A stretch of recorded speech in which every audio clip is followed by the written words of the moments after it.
how, one thing that you're seeing is kind of a lack of caring for a lot of agents. Tell me about that. I find that people are just very aloof in their approach. If you contact a listing agent on behalf of a buyer, they're just very aloof. They're just like, yeah, what do you want? If they answer their phone, Not all people are like that, of course, but I find that that happens a lot. In this market, it's a seller's market, and so listing agents, they really don't have to be warm and fuzzy because they're kind of like just sitting back taking all of these offers in. Whereas these poor buyers are struggling so hard to try to get into a property and having to write multiple offers and getting, bad rejection letters. No, we didn't pick you this time. And it's heartbreaking to see it. So to not have warmth and to not have some sort of depth to you when you're dealing with clients, I feel like it's a disservice because this is an emotional purchase for most people. It's their biggest purchase, it's their home, and a lot goes into it for them. And if their realtor is just real stoic, I just don't feel like there's that connection there. You can build rapport with people, but you should have a connection on a deeper level. That's really important. And you talked about the fact that you're very ethical. Oh, absolutely. Because number one, I've always been scared since day one, like, I don't want to do anything wrong. Oh my gosh, I don't want to lose my license, But also just because, I would never want to be looking over my shoulder wondering, oh gosh, am I going to get caught because I did this thing wrong? It's always about the person you're working for, who you're representing. It's never about you.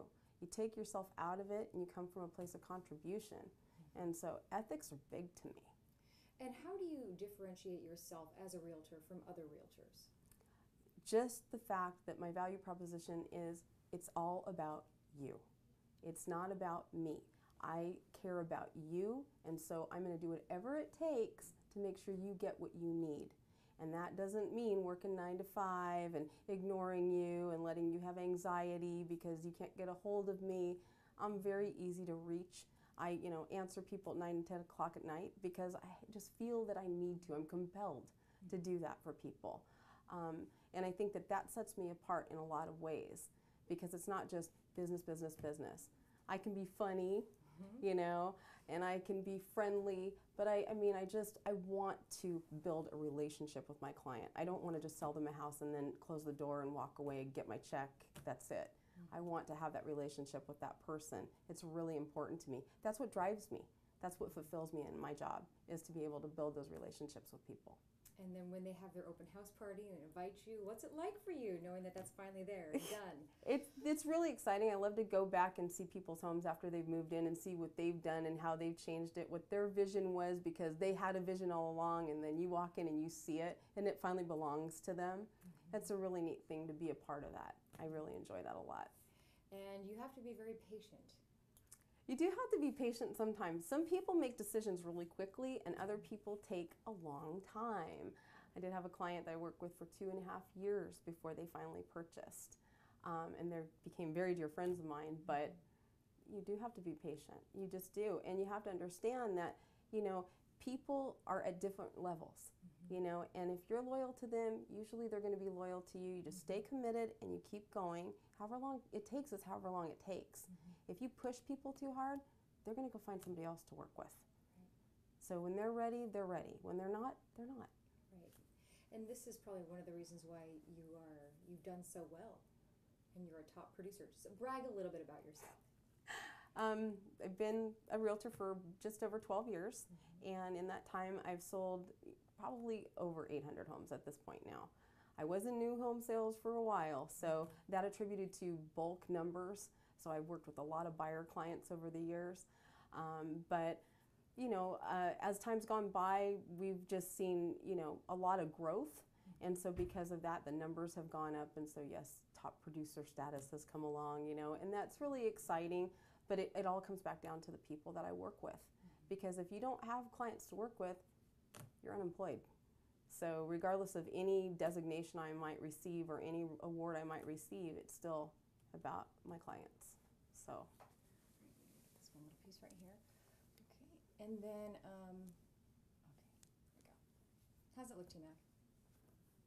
So one little piece I worry about. It looks marvelous. Okay. And then one other thing I wanted to ask you. So I wanted to ask you kind of some general things that maybe you could use to pitch to news stations and things like that, so you could be on TV as an expert. Ooh. What are you seeing in the real estate market? We're in another shift again. Yay! There was a time when the buyers didn't want to buy, and it just seemed like the values were going to continue to plummet. And then all of a sudden, everybody realized, hey, guess what? We kind of bottomed out now. Interest rates are fantastic. Better get out there and buy a house. Mm-hmm. Well, at the same time that happened, sellers kept feeling like we don't have any equity. If we were to put our property on the market, it would stay on the market forever, and we'd probably not even get enough out of it. Oh my gosh, I don't want to have to go through that.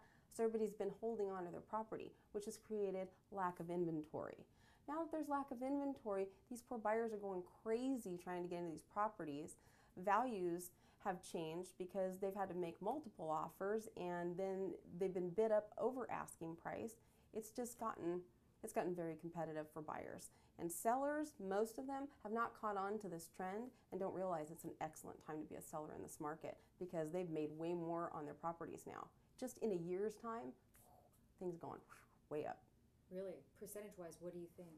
I know it depends on the area. But it depends on the area, but just to give you an idea, this is a big number, but I will just tell you, I have a listing right now that's listed at $4.5 million, and it was just purchased last year for $3.6.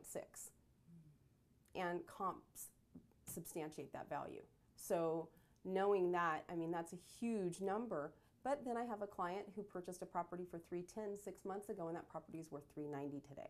So those are just some indicators as to how things have changed in just a very short span of time. And a lot of it has to do with that lack of inventory. It's driving those prices up.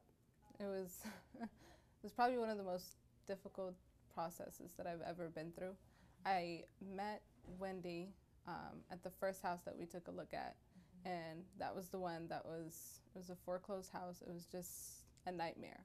We thought that we were actually, from the outsides, it actually looked like it was pretty, okay, or at least a little put together. We walked inside and it was destroyed. Like, there was just everything that could possibly be missing. There was walls that were like punched into, like light fixtures were taken off. It was just a nightmare. And that was December 2011. And I finally closed on my house, and it was just, it was the perfect one for us. And that was in September of 2012. So it almost took a full year.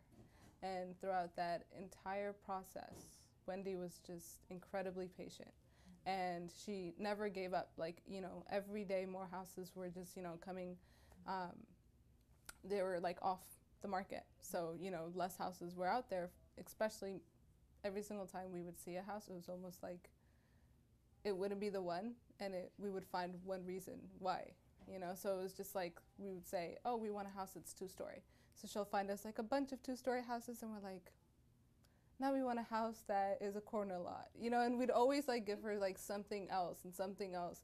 And she never lost her cool. She never was like impatient or even like showed us that, she was frustrated. And I know that it had to be incredibly frustrating because it was actually me and my dad that were trying to buy the home. And he can be very specific and very particular about like different things that he wants. And it was driving me crazy. So I don't know how she kept it together, but she did. And the whole time she was very patient and she never gave up. She was constantly like, looking up more houses, and she would like personally email me. And then there was some through, the website that we would just kind of automatically get emails of those homes as well. So she was just putting in like 110% effort every single time. And I love how she makes you feel like you're the only client. Exactly. It's like, it's amazing because the whole time, I remember one week that she went on a vacation, like I don't know if it was like a weekend retreat, but she was going to be gone for a certain number of days, and she told me, you can still call me and email me. And I was like, you're on break, like I can't call you and email you. But sure enough, I would email her and she would like respond. It could be 8 o'clock at night or 6 o'clock in the morning, and she's like constantly available. That it's almost like someone that just puts so much like personal dedication and effort towards you. You wonder like, how can you handle more than one person and be that committed?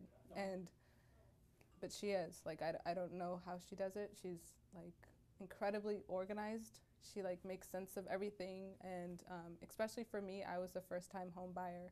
And also, like, I knew nothing. So I knew like absolutely nothing about the process, about like, you know, when you do what and what needs to be done, and, you know, just all those things. And she walked me through every single step, and she was patient enough to like explain it and let me know, you know, this is what you're supposed to do, this is not what you're supposed to do. And it was just, she really guided me through the process. So it was more than just buying a home. It was really gaining that knowledge, and just even for me as a young woman to just be confident and to know how to, you know, how to handle myself. Like, and I felt like she was a great example for me. Great. Mm-hmm. All right. Anything else you want to say? I'm very grateful, and I don't think I could have done it without Wendy. Like, I don't doubt that for a second.